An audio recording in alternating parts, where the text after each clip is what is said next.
በአውሮፓ በተከሰተው የሰራተኛ ኃይል እጥረት በ2026 ከፍተኛ የቅጥር ፍላጎት እያሳዩ ያሉ ዘርፎችና ሀገራትን በዝርዝር ስንመለከት አንደኛ በኢንፎርሜሽን ቴክኖሎጂ ሶፍትዌር ዲቨሎፐርስ፣ ክላውድ አርክቴክትስ፣ ዴታ ሳይንቲስትስ፣ ሳይበር ሴኩሪቲ ኤክስፐርትስ ኤንድ የመሳሰሉት በጀርመን፣ ኔዘርላንድ፣ አየርላንድ፣ ፖርቹጋል፣ ስዊድን እና ዴንማርክ ይፈልጋሉ።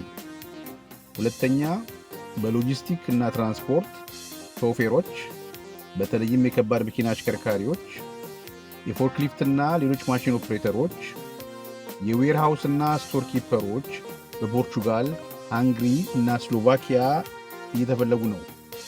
ሶስተኛ በኢንጂነሪንግ እና መሰል ዘርፎች ሲቪል፣ ሜካኒካል፣ ኤሌክትሪካል ኢንጂነርስ፣ የኮንስትራክሽን የተለያዩ ባለሙያዎች፣ በያጆች፣ ኤሌክትሪሺያንስ፣ ቧንቧ ሰራተኞች እና የመሳሰሉት በጀርመን፣ ኦስትሪያ፣ ቼክ ሪፐብሊክ፣ ፖርቹጋል እና ኖርዌይ ይፈለጋሉ።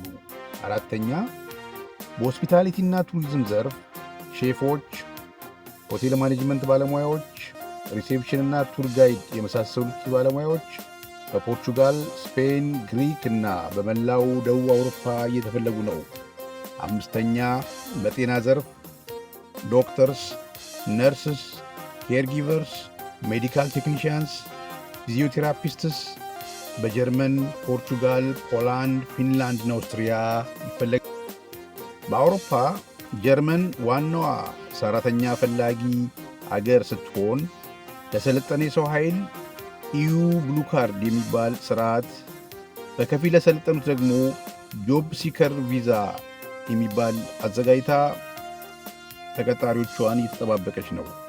ፖርቹጋል በዚህ በምንይዘው በ2026 ከ200,000 በላይ የውጭ ሀገር ሰራተኞች በአይቲ፣ ሄልዝ ኬር፣ ቱሪዝም እና መሰል ዘርፎች እንደምትፈልግ አስታውቃለች። ፊንላንድ በቀላል የሥራ ቪዛ ፕሮሰሷ ስትታወቅ የውጭ ሰራተኞችን ለመሳብ ዝቅተኛው የደሞዝ መጠን 1600 ዩሮ እንዲሆን ወስናለች። ኔዘርላንድ ሃይ ስኪልድ ማይግራንት ቪዛ በተባለው የቅበላ ሥርዓቷ እንግሊዝኛ ተናጋሪ የቴክ ባለሙያዎችን እየመለመለች ትገኛለች። ወደ እነዚህና በከፊል የሰለጠነ የሰው ኃይል እየፈለጉ ወዳሉት ሌሎች የምስራቅ አውሮፓ ሀገሮች በራሳችን አለ ሦስተኛ ወገን ጣልቃ ገብነት ለመጓዝ እና ሥራ ለመያዝ እንዴት እንዘጋጅ?